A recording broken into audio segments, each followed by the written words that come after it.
In today's video, I'm going to teach you how to change your password on Steam Desktop. If you want to keep your Steam account secure, changing your password every so often is a smart idea, especially if you think your current password may be weak or has been used somewhere else. The good news is that Steam makes this process pretty straightforward on the desktop app. Start by opening the Steam Desktop client on your computer and logging into your account if you are not already signed in. Once Steam is open, look to the very top left corner of the window and click on Steam. This will open a drop-down menu where you'll want to select Settings. If you're using a Mac, this option may appear as Preferences instead, but the process is otherwise very similar. When the Settings window appears, go to the left-hand sidebar and click on Security. This is where Steam keeps the main account protection options. Inside the security section, look for the option labeled Change Password and click on it to begin.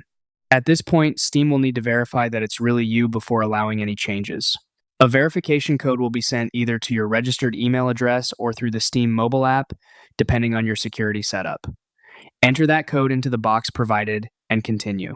Make sure to type it carefully, since the code is time sensitive and may expire after a short period. After your identity has been confirmed, you'll be prompted to create a new password. Type in your new password, then enter it again to confirm it matches exactly. It's a good idea to choose a strong password that is difficult to guess and not reused from other accounts. Once everything looks correct, click Change Password to finalize the update. And that's it. Your Steam password will now be updated, and your account should be a little more secure going forward.